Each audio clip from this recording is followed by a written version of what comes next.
नमस्कार. 8:30च्या बातमीपत्रात मी विजय कदम आपलं स्वागत करतो. सुरुवातीला एक नजर ठळक बातम्यांवर. बहुप्रतीक्षित पुणे मेट्रो रेल्वेच्या पहिल्या टप्प्याच्या प्रकल्पाला केंद्रीय मंत्रिमंडळाची मंजुरी.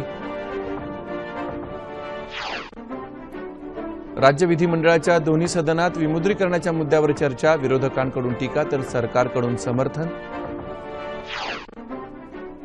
याच मुद्द्यावरून संसदेच्या अधिवेशनाचं कामकाज कालही ठप्प. केवळ मीडिया कव्हरेजसाठी विरोधक गोंधळ करत असल्याचा अरुण जेटली यांचा आरोप. भारत इंग्लंड दरम्यान 5 कसोटी क्रिकेट सामन्यांच्या मालिकेतला चौथा सामना आज मुंबईत. आणि अंदमानमध्ये वादळामुळे शेकडो पर्यटक अडकले. पर्यटकांच्या सुटकेसाठी नौदलाची मदत. नमस्कार आणि आता सविस्तर वृत्त. बहुप्रतीक्षित पुणे मेट्रो रेल्वेच्या पहिल्या टप्प्याच्या प्रकल्पाला केंद्रीय मंत्रिमंडळानं काल मंजुरी दिली. त्यामुळे बराच काळ रखडलेलं हे काम सुरू होण्याच्या दिशेनं सकारात्मक घडामोडींची अपेक्षा आहे. पंतप्रधान नरेंद्र मोदी यांच्या अध्यक्षतेखाली केंद्रीय मंत्रिमंडळाच्या अर्थविषयक व्यवहार समितीच्या बैठकीत काल हा निर्णय झाला. पिंपरी चिंचवड महानगरपालिका ते स्वारगेट हा सुमारे 16 किलोमीटर आणि वनाज ते रामवाडी असा सुमारे 14 किलोमीटर लांबीचा प्रस्तावित मेट्रो मार्ग असेल. या प्रकल्पासाठी 11,420 कोटी रुपये खर्च अपेक्षित असून तो पूर्ण होण्यासाठी 5 वर्षांचा कालावधी लागण्याची शक्यता आहे. चालू आर्थिक वर्षाच्या दुसऱ्या सहामाहीत फॉस्फरस आणि पोटॅशियम मिश्रित खतांचं अनुदान जैसे थे ठेवण्याचा निर्णय मंत्रिमंडळानं घेतला. निवडणूक आयोगाच्या 1,009 कोटी रुपयांच्या ईव्हीएम मशीन खरेदी करण्याच्या प्रस्तावालाही मंत्रिमंडळानं मान्यता दिली. वस्त्रोद्योगाशी निगडित क्षेत्रात निर्यातीला आणि रोजगार निर्मितीला चालना देणाऱ्या सुधारणांनाही मंत्रिमंडळानं मान्यता दिली आहे.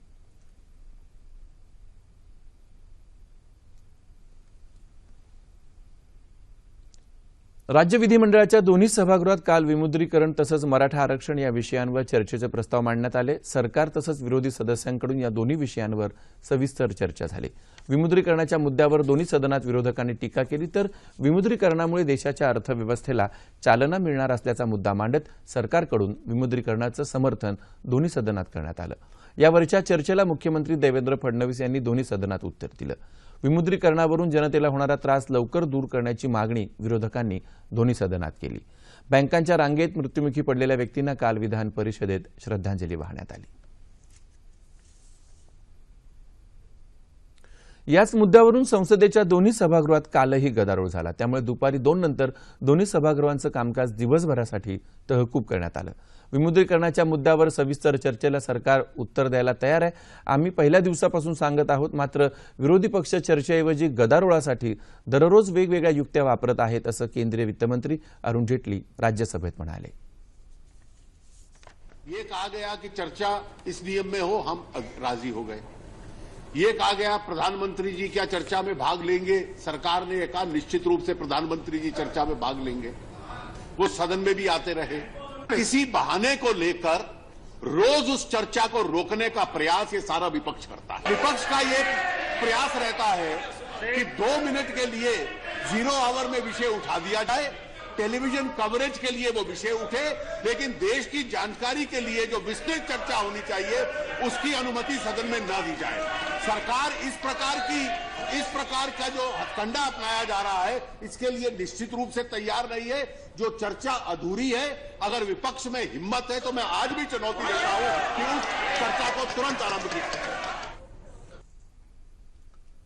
विमुद्रीकरणानंतर देशात झालेल्या आर्थिक गैरव्यवहार आणि हवाला प्रकरणांचा शोध घेऊन आर्थिक गुन्हे उघडकीला आणण्याच्या उद्देशानं सक्तवसुली संचालनालयानं धडक मोहीम सुरू केली आहे. या अंतर्गत संचालनालयाच्या अधिकाऱ्यांनी काल दिल्ली, मुंबई, बेंगळुरू, हैदराबाद, कोलकाता आणि चेन्नईमधल्या काही बँकांच्या नोंदी तपासल्या. तसंच गेल्या काही दिवसांमध्ये झालेले मोठे व्यवहार तसंच रद्द झालेल्या जुन्या नोटा एकाच वेळी एकाच खात्यात जमा झाल्या असतील तर अशा खातेधारकांची नोंद यावेळी केली गेली. यामध्ये खासगी आणि सार्वजनिक क्षेत्रातल्या मिळून 10 बँकांच्या 50 शाखांचा समावेश आहे.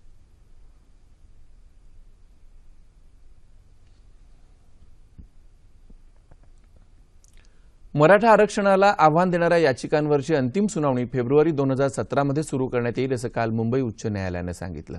सुनावणीची तारीख 30 जानेवारीला निश्चित केली जाईल. सरकारी नोकऱ्या आणि शैक्षणिक संस्थांमध्ये मराठा समाजाला 16% आरक्षण देण्याच्या निर्णयाच्या समर्थनार्थ राज्य सरकारनं 2 दिवसांपूर्वी 2,500 पानांचं प्रतिज्ञापत्र सादर केलं आहे.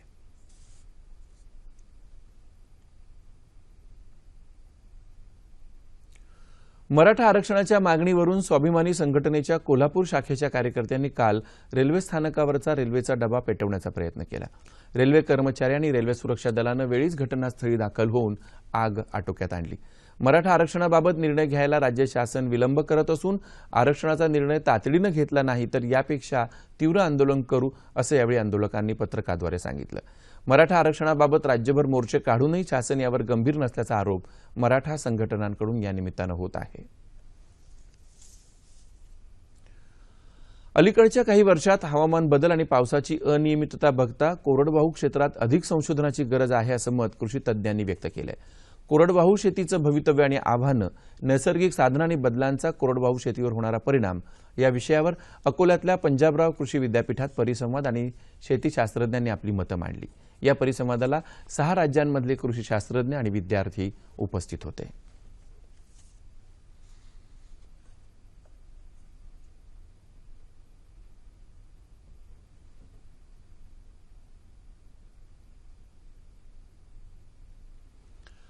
वाशिम इथं रब्बी हंगामात सिंचनासाठी पाणी सोडण्याची मागणी शेतकऱ्यांकडून करण्यात येते। पाटबंधारे विभागाकडून बांधण्यात आलेल्या एकबुर्जी प्रकल्पातून कालव्याद्वारे सिंचनासाठी पाणी देण्यात येत होतं। यावर्षी मात्र पाटबंधारे विभागानं पाणी न देण्याचा आदेश काढलाय। पाटबंधारे विभागाच्या या आदेशामुळे ऐन रब्बीच्या हंगामात शेतकऱ्यांपुढे सिंचनाच्या पाण्याचा मोठा प्रश्न उभा राहिलाय।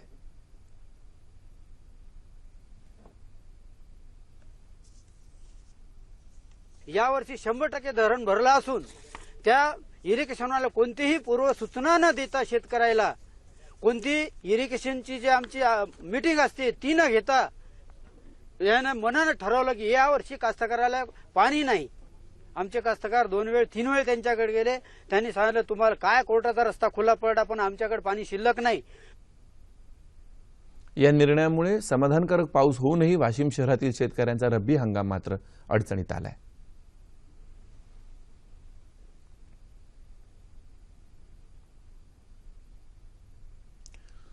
नंदुरबार जिल्ह्यातील पपई उत्पादक शेतकऱ्यांनी नैसर्गिक आपत्तीनं मोठं नुकसान सोसल्यानंतर पपई काढणीच्या वेळेस आता व्यापारी दराच्या बाबतीत त्यांची अडवणूक करत असल्यानं ते दुहेरी संकटात सापडलेत।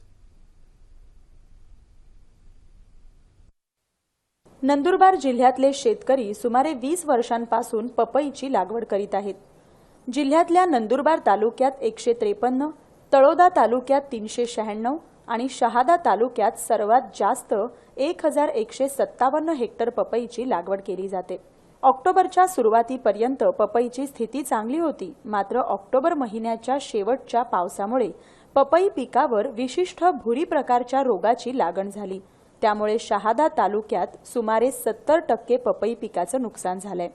उर्वरित पिकाची स्थिती चांगली असली तरी तोडणीच्या सुरुवातीलाच व्यापाऱ्यांनी दरात मोठी घसरण केल्यानं शेतकऱ्यांना आणखी एक फटका बसला आहे। नंदुरबार जिल्ह्यातली पपई गोड आणि स्वादिष्ट असल्यानं उत्तर भारतात त्याला जास्त मागणी आहे। तिथल्या व्यापाऱ्यांनी सुरुवातीला सुमारे 16 रुपये प्रति किलो दर जाहीर केला होता, मात्र तोडणीला सुरुवात झाल्यानंतर व्यापाऱ्यांनी आडमुठे धोरण अवलंबून निम्म्यापेक्षा कमी भाव देणार असल्याचं सांगितलं। आधीच लागवडीत शेतकऱ्यांचे हेक्टरी सुमारे 2-2.5 लाख रुपये खर्च झाले होते। त्यामुळे प्रति किलो 10 रुपये दर मिळाला नाही तर पपई कापली जाणार नाहीत असा पवित्रा इथल्या शेतकऱ्यांनी घेतला आहे। उत्तर भारतात थोडी धुके निर्माण झाले किंवा थंडीची लाट निर्माण झाली तर पपईचे दर हे त्या हिशोबाने ते कमी करत असतात, परंतु धुके नसतानाही तेच कारण करून आता प्राथमिक अवस्थेत व्यापाऱ्यांची मनमानी करून त्यांनी जे 16 रुपये दर होते ते पपईचे 8 दिवसात 8 रुपये खाली आणून आता सुमारे 8 ते 6 रुपये प्रमाणे खाली आणलेले आहेत। लागवडीचा माल तोडणीला आला आहे, पण व्यापाराच्या अडवणुकीमुळे योग्य भाव मिळत नाही, त्याच्यामुळे उत्पादन खर्च आमचा निघत नाही। सुमारे एकरी 40 ते 50 हजार रुपये एकरी खर्च होतो आणि खर्चामाने यावर्षी परिसरात आलेल्या मागच्या पावसामुळे बरीच रोगराई आली, त्यामुळे अपेक्षित उत्पादन मिळत की उत्पादन खर्च निघणार नाही। आधीच नैसर्गिक संकटात सापडलेल्या शेतकऱ्यांची व्यापाऱ्यांकडून दराच्या बाबतीतही पिळवणूक होत असल्यानं इथले शेतकरी दुहेरी संकटात सापडले आहेत। या समस्येतून योग्य तोडगा निघण्याच्या ते प्रतीक्षेत आहेत। दैनंदिन जीवनात सुरक्षिततेकडे दुर्लक्ष होत असलं तरी आपल्या लहानग्यांच्या सुरक्षेचा मुद्दा प्रत्येक पालकाच्या जिव्हाळ्याचा असतो। मात्र लहानग्यांना शाळेत पाठवताना हा मुद्दा फारसा विचारात घेतला जात नसल्याचं चित्र बऱ्याच ठिकाणी दिसतं। नाशिकमधल्या शाळकरी विद्यार्थ्यांच्या वाहतुकीबाबत हे चित्र दिसतंय। नाशिकमध्ये शाळकरी विद्यार्थ्यांच्या वाहतुकीबाबत सुरक्षेचा मुद्दा गंभीर आहे. शाळकरी मुलांची वाहतूक करणारी 3000 वाहनं नाशिकमध्ये आहेत. मात्र केवळ 350 वाहनांचीच आरटीओमध्ये नोंद असल्यानं बाकीच्या वाहनांच्या वैधतेचा प्रश्न निर्माण झाला आहे. अनेक वाहनं एलपीजीवर चालवली जात असल्यानं त्यांना आग लागण्याचे प्रकारही घडले आहेत. मात्र अपुऱ्या मनुष्यबळामुळे या वाहनांवर अंकुश ठेवण्यामध्ये मर्यादा येत असल्याचं प्रादेशिक परिवहन विभागाचं म्हणणं आहे. सर्व पालक सर्वात जास्त प्रेम हे आपल्या मुलावर करतात आणि हे सांगावंसं वाटतं की वाहनामधली सुरक्षितता आपल्याला स्वस्तामध्ये प्राप्त होऊ शकत नाही. त्यामुळं केवळ 100-200 रुपये कमी लागतात म्हणून आपण अशा प्रकारच्या अवैध वाहनांमध्ये आपल्या मुलांना शाळेमध्ये पाठवणं, या बाबतीमध्ये पालकांची जागरूकता महत्वाची आहे. शाळा प्रशासनाला सुद्धा माहिती आहे की अशा त्यांच्या शाळेमध्ये येणाऱ्या जी मुलं आहेत ते कोणत्या शाळेमध्ये येतात, अशा त्यांच्याकडे जी परिवहन समिती स्थापन झालेली आहे का, जी मुलं येतात त्या शाळेचे कागदपत्र योग्य आहेत का, ही पाहण्याची जबाबदारी सुद्धा शाळा प्रशासनाची आहे.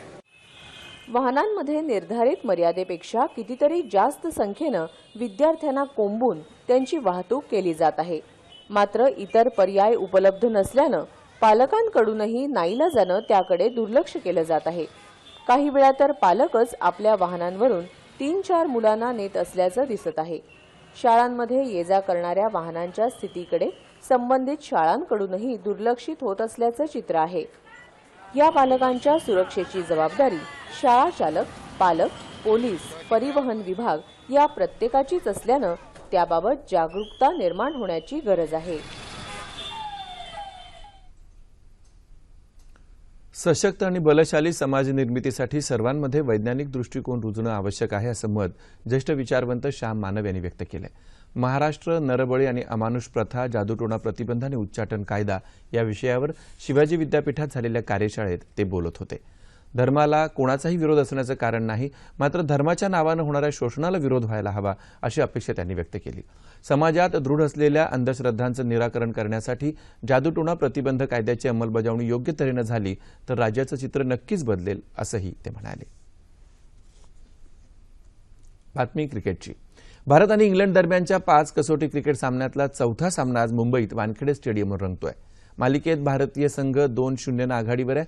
हा सामना अनिर्णित राहिला तरी भारतीय संघ ही मालिका जिंकणार आहे.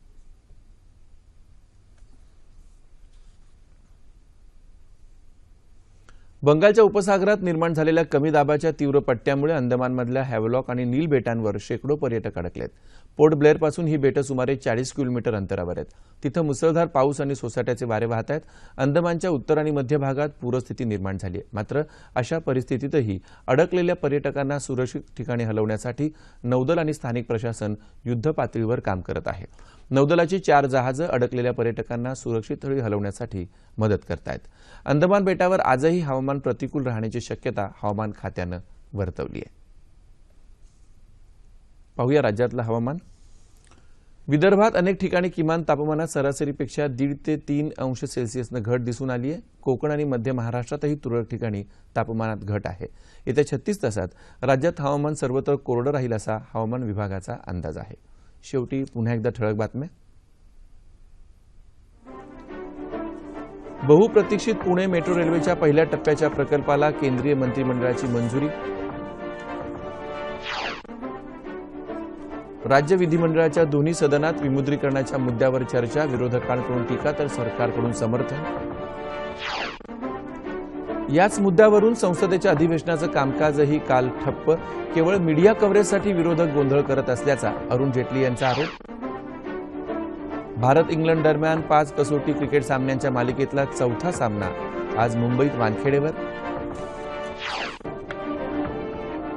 आणि अंदमानमध्ये वादळामुळे शेकडो पर्यटक अडकले. पर्यटकांच्या सुटकेसाठी नौदलाची मदत. याबरोबरच हे बातमीपत्र संपलं. पुन्हा भेटूया सकाळी 11:30 वाजता सह्याद्री वाहिनीवर. नमस्कार.